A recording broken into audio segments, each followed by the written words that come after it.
Hey, you're listening to the Parse Examined Life, episode 342, part 2, finishing up our treatment of the Zhuangzi. We've been contemplating this. It's not metaphysical monism because he's not saying all is literally one. No, there are different things. It's just that the difference between them don't really matter.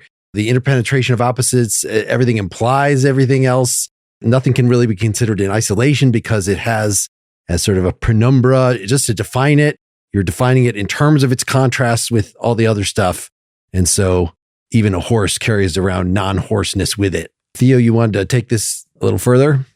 Well, I think this paragraph will either maybe help, maybe hinder. We'll see. This is on page 17. For courses have never had any sealed boundaries between them, and words have never had any constant range. It is by establishing definitions of what is this, what is right, that boundaries are made. Let me explain what I mean by boundaries. There are right and left. Then there are roles and duties. Then there are divisions and disputes. Then there are competitions and struggles. And this is the kind of thing they call the 8 virtues, said sarcastically. As for the sage, he may admit that something exists beyond the 6 limits of the known world, but he does not make any further assessments about it. As for what is within the world, he may assess it, but will not express his own opinion. As for historical events, he will give an opinion, but not debate it. I don't know what that's about. For whether a division is made, something is left undivided. Whenever debate shows one of 2 alternatives to be right, something remains undistinguished and unshown. What is it? The sage hides it in his embrace, while the masses of people debate it, trying to demonstrate it to one another. Thus, I say that demonstration by debate always leaves something unshown. Who's the mathematician that we studied with the incompleteness? Gödel. Is this a Gödel statement? It was, I think, slightly a Heideggerian about revealing and unrevealing. I'm just wondering if this makes clearer or is skirting around the this, that. Hoarseness, non-hoarseness that we were debating. I mean, I'm reading the beginning just as another Cratylus sort of statements, right? Words have never had any constant range because their reference are not well defined enough metaphysically for words to have constant range. The world changes too much. Courses have never had any sealed boundaries between them, so you can walk in a zigzag course. What counts as Confucianism? What counts as... There are lots of different Confucians. So there's not one Confucian course even. You know, there's just different individual choices that people make and we sort of lump them together in scholarly traditions, right? So it's traditions that makes these divisions between things.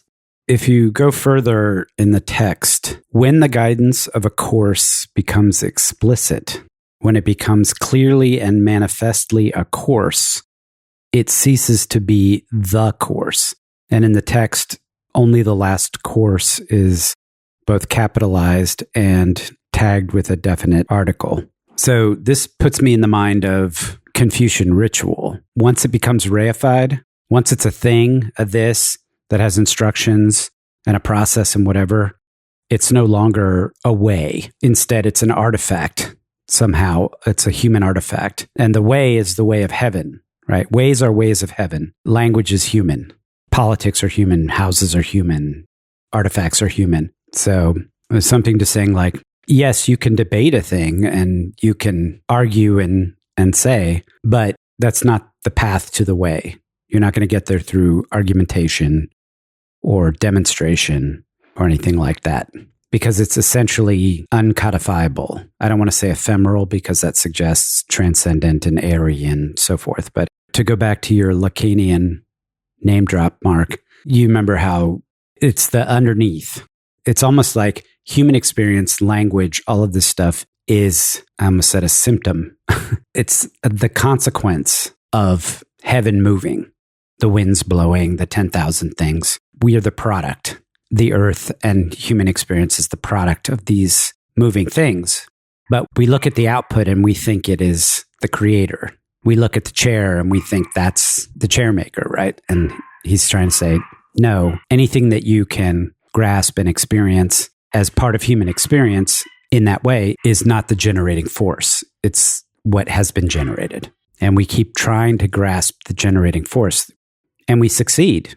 The whole notion of what becomes explicit is you can think of as the artifact or as a created thing, becoming. The is not becoming is. And so anything we can talk about, anything we talk about our language and our human experience in the world, once we can put our hands around it and describe it and talk about it, then it's not the creative force. It's not the way. It's not what's becoming. It's what is. We are constantly bringing into being. Things are constantly being brought into being from nothingness, so to speak. So becoming is constantly happening. There's constant transformation. But don't mistake what is that you can see, feel, taste, touch, write about, talk about, speak about, whatever, for the power of becoming. And the power of becoming is what underwrites the way. If you want to tap into the right way, you want to be in harmony with the power of becoming, not simply be in harmony with what is. You're not harmonizing with the world of things. You're harmonizing with a generative force. I would say that you don't need to get rid of all words for that, because obviously we're reading a really long text here. So I think like Zhuangzi has the idea that words can also, there can be a way of words, but it has to be generative words. It has to be words that constantly push the reader or the writer onwards and don't try to codify or cut off possibilities. That's why he's trying all these different styles. Unless someone disagrees, that ultimately, if we get the way, do we throw this book away? Do we throw the letter away once we've got onto the roof? Ultimately, the end of the wandering chapter was about, again, mentioned fish. Page 224, a fish trap is there for the fish. When you get the fish, you forget the trap. A snare is there for the rabbits. When you get the rabbit, you forget the snare. Words are there for the intent. When you get the intent, you forget the words. Where can I find a man who has forgotten words so I can have a word with him? Yeah. It's a great passage. And also, like, contradictory. He still wants a word with someone. Or is that just like the Lao Tzu sage, I would say, eventually ends up in quietism. I'm not quite sure if that's the case for the Zhuangzi, but he approaches words in the correct manner as something that's good for the momentary flowing of life, but doesn't attach too much importance to them. When you say words are like the piping of baby birds, you don't just mean that they're meaningless. The piping of baby birds has a purpose. Like, give me the worm, mom, or whatever.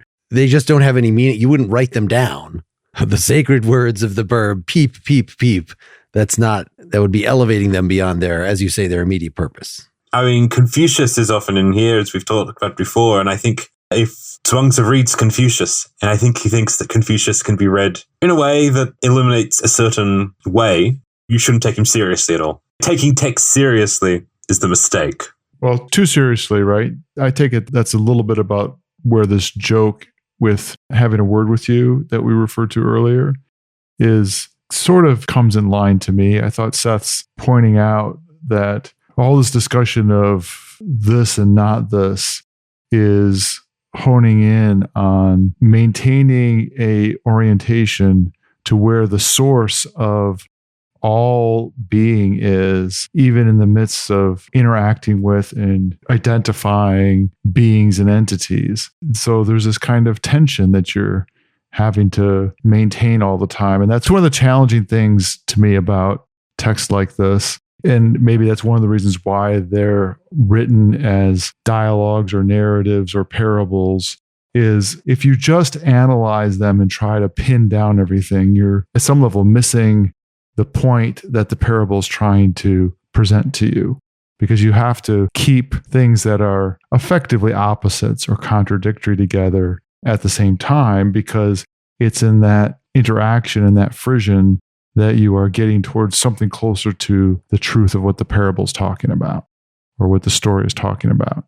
And I thought Seth did a pretty good job of formulating that. One of the conclusions of that is in the way, the Tao as being a source, as an axis, even in having a kind of fundamental, I want to say multiplicity, but multiplicity is implying a quantification of all of the different being in there. And that's not really what's going on, because it's more like the sourceness of not this, that's going on. And so it's undifferentiated source that in becoming, when you pull out of this out of it, you still don't lose that undifferentiatedness of the not this, which remains a source for all of those activities.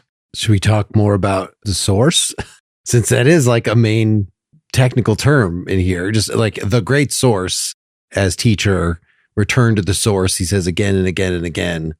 Dylan, were you using that sense of source in the this and not this, or? I think so, but it's an unfortunate coincidence. But I think that it ends up aligning with course, where course is the word being used for the way, is the word for Tao. Well, right. In the Tao Te Ching, it was like everything comes from the Tao. First there's the Tao, then there's heaven and earth, then there's, which we contemplated as a cosmological thing. I don't feel like we get that kind of cosmology in this text, at least in the parts that we read this time. It's more, saying what I'm doing comes from the source sounds more like it is a psychological thing. It is authentically coming out of my action as an emanation of nature or something like that, as opposed to something externally put on me from some. Definitely phenomenological. If it's not me, it's something in experience. The source is immanent somehow. I don't really know a great way of talking about it, though. I think Zhuangzi would agree that it's not something you can talk about very easily. In that chapter 6, The Great Source as Teacher, he just talks about genuine humans. What is genuine humanness? Well, just because the term Ren, the Confucians claimed, right? That is what being humane is. So Zhuangzi, the Daoists, want to say that to be truly, genuinely human is to be inhuman, is to have your actions come from the source, not from human culture or something like that. So being a humanist, you might think like, what a great literature. But this is sort of Rousseau, the noble savage, having your actions come out of your nature and hence from nature itself. That is what genuine humanness is. We want to accord with the ways of heaven, but we can't really know the ways of heaven. But the best we could do is how does heaven appear in us, giving us desires in a telos or whatever. Also, in kind of turning oneself towards the human and defining the human, and this was brought up, I think, with Karen, you start to say what is inhuman. In a sense, you start to cut off the freaks, or those that you don't consider human. So the human way creates boundaries, and that's what becomes inhuman about the human way. So we might think of this as what is a horse problem, but what is a human? Do we want to talk about intrinsic virtuosity? Seems like, we were getting into that quite a bit last time. We should talk about this, right? Because what I find myself challenged by here is whether I'm missing, on the one hand, because of this sort of tension that's in the text, the using of parables, we've been going back and forth, trying to analyze what's going on with the talk of this and not this, is whether or not I'm missing something really important about the lack of conclusion going on. Then we get to talk about virtuosity, which is, as far as I can tell, a way of being virtuous in the sense, made me feel very much like the way in which you would use it in the Nicomachean ethics of being excellent in some way. Putting aside not a discussion of specific excellences that goes on in Aristotle, but the notion of doing something really well. And that's what virtuosity is. So now you're getting into a discussion about living well in a very broad sense. And it aligns with the ways in which there's some kind of alignment with the way, even if there is something like multiplicity there. We raise all the questions that we've been talking about before that is in the text, is if something has an identity that is a virtuous activity, is that not the way in which everything should be? We should all be trying to apply that. There's this notion, this tension of virtuous acting that is all individual. So it's multiplicity of identities kinds of things. The reason to talk about virtuosity is it is pointing to picking out things being better than other things. It's nurturing life. Nurturing life. That's still a vague term. It's dancing around. If you're talking about nurturing something, you're talking about making something what it is. Pulling out more of, if you just call it nurturing life, feeding its lifing. You are at least displaying that you know something about the lifing of that thing if you are nurturing it. And if you talk about what you're doing with it or interacting with it is not nurturing it, then you are also making a distinction that reveals something about what it is. I think that that's correct. But also, I think there's a real tension here in the sense that we want to give like an Aristotelian, like we are something, like a seed that can be cultivated, or we might say Menzian, that there is something that we cultivate in ourselves to become.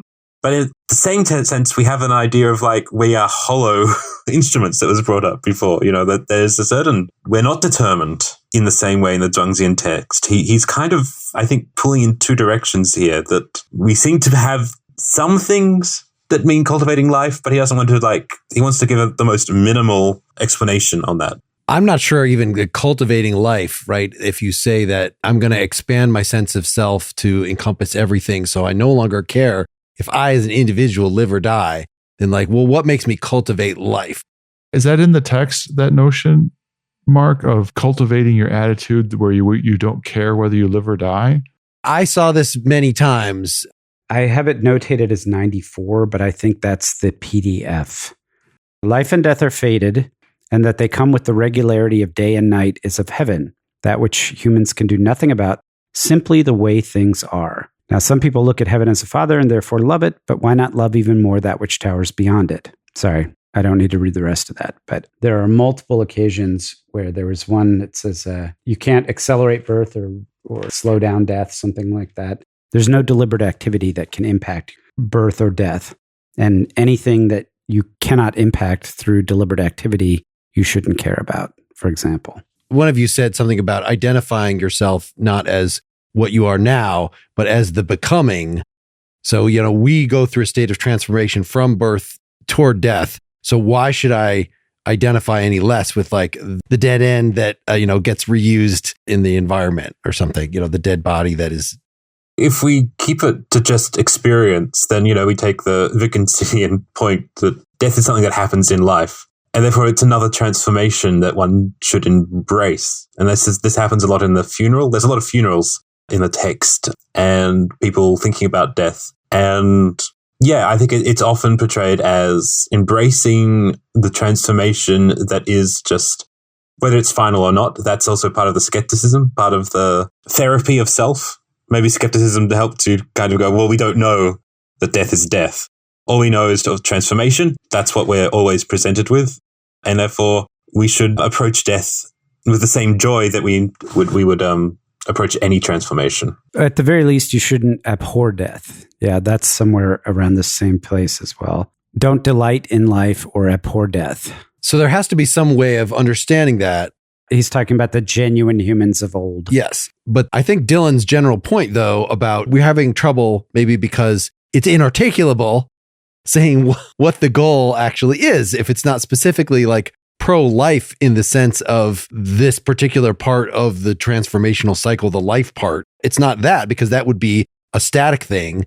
Whereas normally we think of, no, it's the anti-lifers, right? If you're Nietzsche, you're saying the people that want to say that there's a static world, those are the anti-lifers. I'm a pro-lifer because I'm into the change and the flux, but Nietzsche's still emphasizing health and the part of the change and the flux where you're actually vibrant, not the entire thing. Definitely the entire thing in Zhuangzi, in a sense, to embrace sickness, if that's what you have.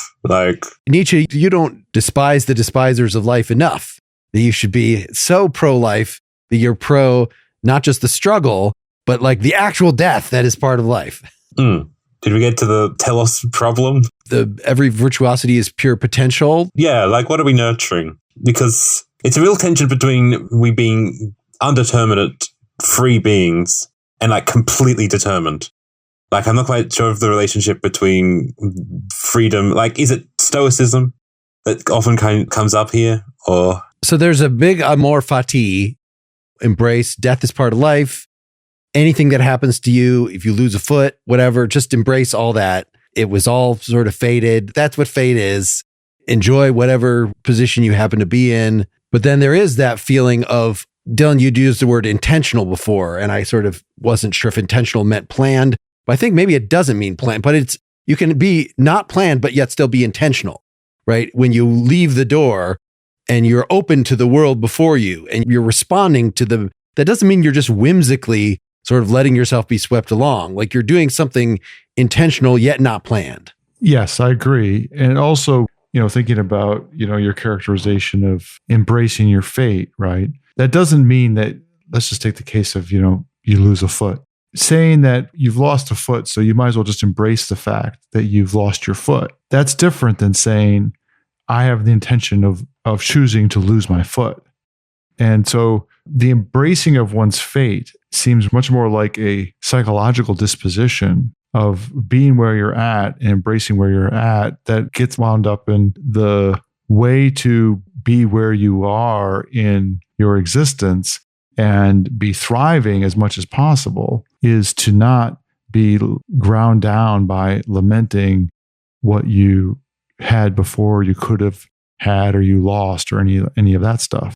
Because that regret, for instance, or desiring to be something you are not is in no way going to lead you to thriving in the state you're in. Let's stop for some sponsor messages, including this one that Seth thought was going on our Plotinus episode next week instead of on this episode.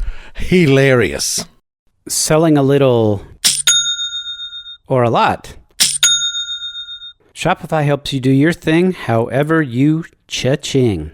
Shopify is the global commerce platform that helps you sell at every stage of your business. From the sensible launch your online shop stage to the intelligible first real-life store stage, then finally to the transcendentally communal, did we just hit 1 million orders stage? Shopify's there to help you grow. Whether you're pitching beauty or offering unity with the one, Shopify helps you sell everywhere. From their all-in-one e-commerce platform to their in-person point-of-sale system.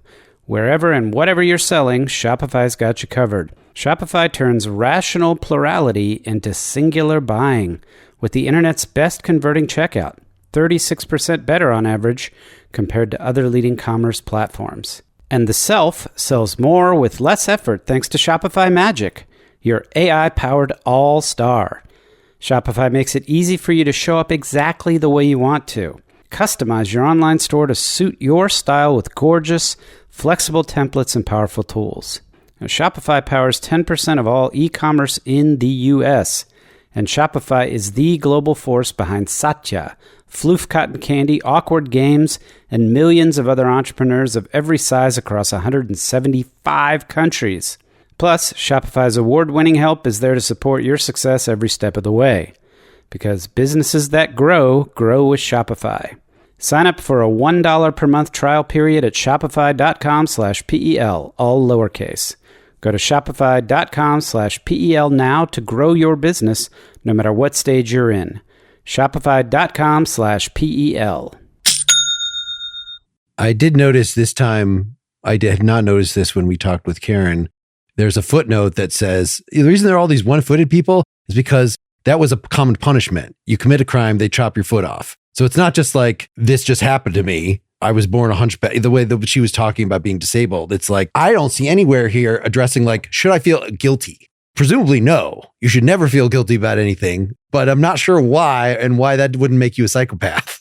If you're just like, I murdered somebody and they cut my foot off. Oh, well, I embraced what fate has, you can't regret. Maybe I shouldn't have done that. That would be very out of balance, Mark. Right. If you're not in tranquility, even for a moment. You would be out of balance as a murderer, and having your foot cut off for murder is a very unbalanced punishment for the weight of the crime. I will say it wouldn't have been as bad as murder. They'd kill you for murder. Yeah, okay. All right. So what, I said something bad about the king. They cut my foot. I slacked off on guard duty. I mean, there is no condemnation. That's a very good point. That's a Confucian problem, almost. It's not simply a Confucian thing, Theo. In 15 years of doing this podcast, we run across this all the time. The being okay with the is, a sense of resignation or acceptance of the is, implies a certain lack of a moral stance, right? So anytime we have a wisdom tradition of any sort whose proscription for a good life involves letting things go, letting things be, like not reacting to whatever, there tends to be a normative component. It says like, well, if you just accept the world the way it is, how are you ever going to change it, right? And how can you be an activist? How can you? And there's always that tension. It's not just here and it's not just in Confucianism. It seems to be, how do you reconcile ultimately the is-ought distinction? How can I be in the world accepting that things are the way they are and moderate my response to it so that I'm not constantly being off balance and all that stuff, but still maintain an ethical stance with respect to it, because passing judgment ultimately involves emotions and energy and concepts of justice and things like that are going to put you off balance. It's the same thing where we talk about this in the context of these Eastern wisdom traditions as being guidebooks for rulers. They're trying to order the ruler's soul. They're trying to give the rulers advice that will make them more balanced, under the assumption that a balanced person will act justly and so forth. And, it's not a Catholic or deontological style. A couple of these things made me think of this on page 38, just talking about one of the people that Zhuangzi through Confucius is admiring. And there's a comment like, if you fail to find stillness, even for a moment, you are, quote, galloping around even while sitting. So you have to be in balance and chill all the time. So yes, you wouldn't be going out and murdering people. That would definitely not be Wu Wei. But if you did find yourself in a situation where you have been punished or whatever, or you do something terrible to somebody, do not sweat it. Definitely don't sweat it. If you ever get onto Zen, one of the big followers of Zen was the samurai class in Japan. And they found themselves in a position where they hacked people to bits. Like their job was murder. So there is a way to kind of connect this philosophy with many, many forms of life, which is its strength, but also like its ethical weakness, we might say. That it is right to point out that Confucianism closes one off from ethical possibilities in one sense. But also to follow the way, whatever that is to kind of take the way of least resistance. Like you're not grinding up, you're not pushing, you're finding a way to react organically, to react naturally, but, least resistance. You're not changing things dramatically, I suppose. Like you're making great pieces of art, or you're being really skillful in cutting boxes apart. But like beyond that, is there something ethically vibrant about Daoism? Or is it just like a critique of the limits of other ethical systems? Yeah, it seems like it may be just along with existentialism. So, we did our No Country for Old Men episode where we have this horrible hitman who is existentially authentic and seems to be fulfilling all the things that an existentialist hero would do. And so we were asking, is it essential, as certainly Levinas and even Sartre would say that, like, yes, to acknowledge my own freedom, I have to acknowledge the freedom of others. So likewise here, like to express your own telos or something, do you have to acknowledge and play nice with the telos of others? It seems from what we've read here, you don't. You're like the fish that pass each other and you just don't get in each other's way. And that's how the fish are happy. But there is also this sense of part of adapting to other people and having real relationships, is a true openness to the other in the way that Buber or Levinas or something would definitely approve of. Not that they present themselves as an irreducibly other that has to be respected in the abstract, but that shows up as something that you can then adapt to. This is sort of getting to the flexibility, maybe as a final point here, to end where Karen eventually led us, which is this view of the sage as being like the uncarved block or whatever, means that you can go in a variety of situations, encounter different types of people, and you can react in a very authentic way to them and not just whiz past them like one fish whizzing past another, but like actually look into their eyes and not just be there waiting to judge them with your preconceived standard, but like have a real openness to what the other person has to say. Not that they're going to then dominate you, with their teachings or something, but you can at least have an openness that you wouldn't have otherwise, that because you are this uncarved. I have in my notes here, virtuosity is a potential. It's actually limited by taking a definite shape, because the number of items that harmonize with any definite entity are always finite. But if you don't have a shape, you can harmonize with everything. So the sage is empty of fixed forms like still water, and so gives life / affirms the existence of each thing. That is the sense in which I think, Dylan, you were absolutely right that like he's pro-life in this very immediate sense. I will say you didn't get to the butterfly dream, which you perhaps is the most famous element, but maybe you did that before, most probably. I guess we talked about that in episode 12, probably. Yeah, thanks again for joining us, Theo. Thanks, Theo. Thank you. Next time, we're talking about Plotinus, the first and foremost of the Neoplatonists. His writings were collected in a book called the Aeneads. We are reading selections from that, presented in The Essential Plotinus, reading 4 essays, Beauty, The Intelligence, the Ideas, and Being, The Descent of the Soul, and The Good or the One. Let us know what you would like us to cover by emailing us at PEL@partiallyexaminedlife.com, by making a comment on the blog at partiallyexaminedlife.com, or you could reach out through Twitter, Instagram, Facebook. I'm bursting in right before this episode is going to be posted. I see that this part 2 came out pretty short, and I will blame the network problems that Seth was having that caused us to keep having to stop and wait for him to try to fix it, and then eventually he just couldn't participate. His lag was too terrible. But the upside is that I have a few minutes to say a few things to you right now. The first is to remind you again about the book called The Partially Examined Life, 15 Years with Your Favorite Philosophy Podcasters. This book actually features Theo on the abridged transcript of our Dao De Ching episode. And normally I don't like that term abridgment. I don't want to hear an audiobook that is abridged. I want to hear the whole thing. But in the case of transforming many years of podcasting into a written form, the way that our editor Chris did these abridgments is pure genius. And everybody that has gotten hold of the book has told me that it is so readable and definitely a different thing from having listened to the podcast. So even if you've listened to all those episodes, this is still a great thing to add to your life. And if you haven't, or maybe you want to introduce one of your friends to the Partially Examined Life, maybe even a friend that is not a podcast listener per se, these presentations of the episode material are just spot on. They've got the profound points, the funniest bits. So again, go to partiallyexaminedlife.com/book. Second, we've also just promoted the fact that the PEL spin-off podcast, Close Reads, Philosophy with Mark and Wes, is now fully public. In that, there is a public feed through the Evergreen Podcast Network. You can find their page at closereadsphilosophy.com or search Close Reads, Philosophy with Mark and Wes on Apple Podcasts or wherever else. Also, I want to remind you of the existence of the rest of our network podcasts. Wes is still recording Subtext. His episodes are posted at subtextpodcast.com. I am still doing pretty much pop nakedly examined music and philosophy versus improv, and I keep the current episodes of those up to date at partiallyexaminedlife.com, though each, of course, has its own feed and its own Patreon page. You will get a weekly email announcing all the releases of the various things if you put your address in the subscribe to email updates widget at partiallyexaminedlife.com. Every month or so, I also sum up the various things I'm working on at marklinsenmeyer.substack.com. I have now finished teaching my second semester of my Core Philosophical Texts online course.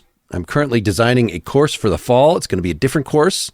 I will be updating partiallyexaminedlife.com/class this week with my current deliberations, so you can provide any feedback you'd like as I'm designing this and determining exactly what dates to administer it on. Finally, of course, with all our old episodes, I would put one of my songs at the end of the episode, and I've long since stopped doing that because I'd mostly run out of songs that I wanted to highlight. I'd actually thought with juggling this many podcasts that I had retired from performing music, but since last August, I've had a new band practicing.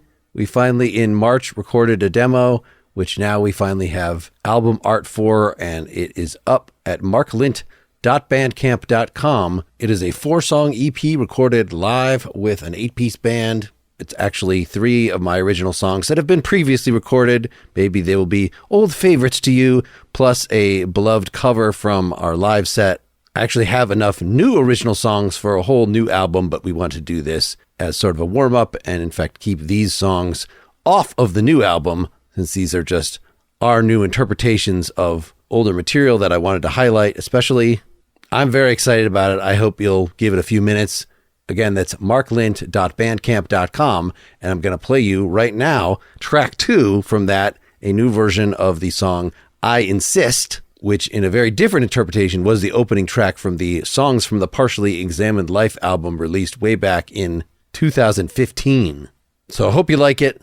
Thanks so much for listening to The Partially Examined Life. Thanks for your nice ratings and reviews of our various podcasts. You might want to leave one of those if you haven't. Thanks for any support you might have given to any of the projects that we are involved in, for your attention, your love, your hate listening. I don't know what your exact relation to this property is, but I'm happy to have you around.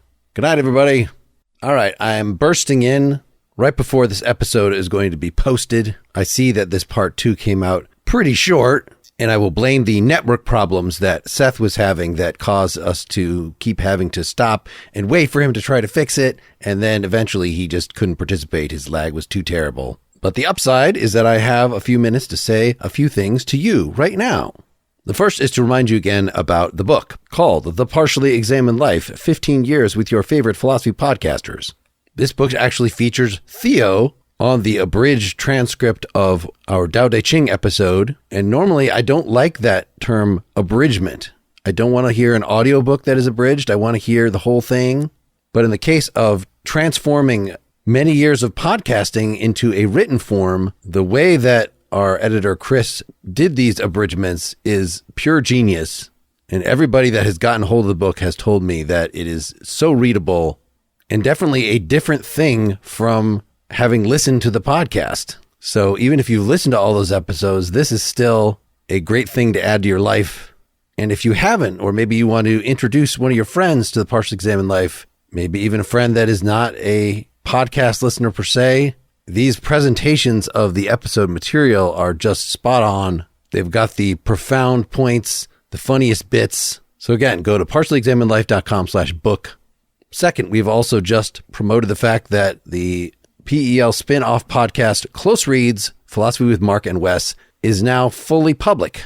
In that, there is a public feed through the Evergreen Podcast Network. You can find their page at closereadsphilosophy.com or search Close Reads, Philosophy with Mark and Wes on Apple Podcasts or wherever else. Also, I want to remind you of the existence of the rest of our network podcasts. Wes is still recording Subtext. His episodes are posted at subtextpodcast.com. I am still doing pretty much pop nakedly examined music and philosophy versus improv, and I keep the current episodes of those up to date at partiallyexaminedlife.com, though each, of course, has its own feed and its own Patreon page. You will get a weekly email announcing all the releases of the various things if you put your address in the subscribe to email updates widget at partiallyexaminedlife.com. Every month or so, I also sum up the various things I'm working on at marklinsenmeyer.substack.com. I have now finished teaching my second semester of my Core Philosophical Texts online course. I'm currently designing a course for the fall. It's going to be a different course. I will be updating partiallyexaminedlife.com/class this week with my current deliberations, so you can provide any feedback you'd like as I'm designing this and determining exactly what dates to administer it on. Finally, of course, with all our old episodes, I would put one of my songs at the end of the episode, and I've long since stopped doing that because I'd mostly run out of songs that I wanted to highlight. I'd actually thought with juggling this many podcasts that I had retired from performing music, but since last August, I've had a new band practicing. We finally, in March, recorded a demo, which now we finally have album art for, and it is up at marklint.bandcamp.com. It is a 4-song EP recorded live with an 8-piece band. It's actually 3 of my original songs that have been previously recorded. Maybe they will be old favorites to you, plus a beloved cover from our live set. I actually have enough new original songs for a whole new album, but we want to do this as sort of a warm-up and, in fact, keep these songs off of the new album, since these are just our new interpretations of older material that I wanted to highlight especially. I'm very excited about it. I hope you'll give it a few minutes. Again, that's marklint.bandcamp.com, and I'm going to play you right now track 2 from that, a new version of the song I Insist, which in a very different interpretation was the opening track from the Songs from the Partially Examined Life album released way back in 2015. So I hope you like it. Thanks so much for listening to The Partially Examined Life. Thanks for your nice ratings and reviews of our various podcasts. You might want to leave one of those if you haven't. Thanks for any support you might have given to any of the projects that we are involved in, for your attention, your love, your hate listening. I don't know what your exact relation to this property is, but I'm happy to have you around. Good night, everybody. Good night. Good night. Good night.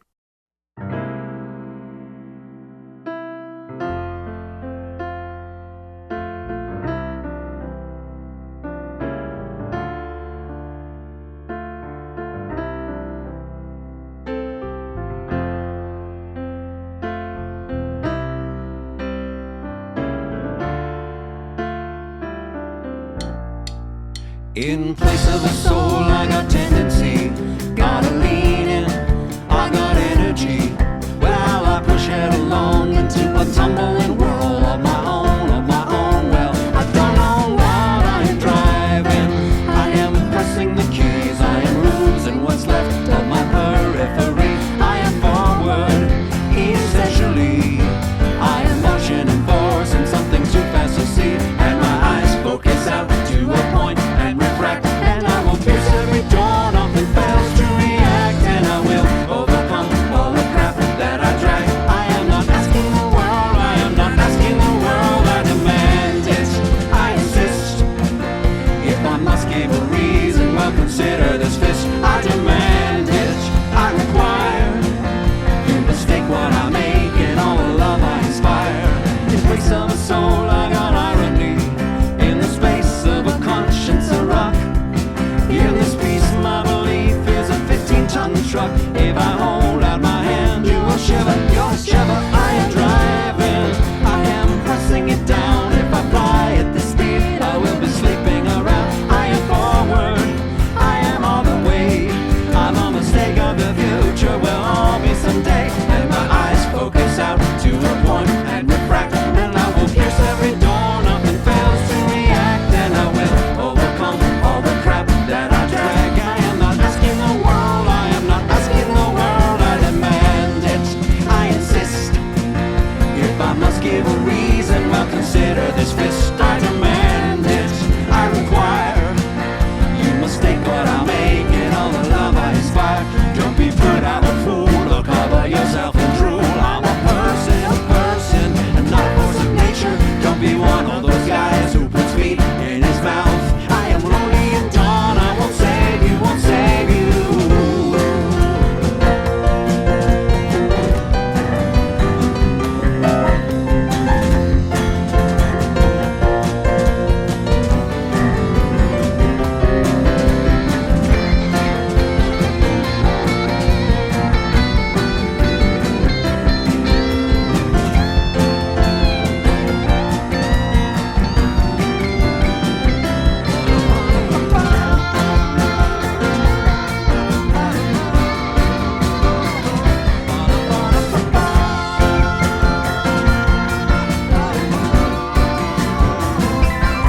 I demand it, I insist. If I must give a reason, well, consider this fist. I demand it, I require. You mistake what I make and all the love I inspire, and my eyes focus out to a point and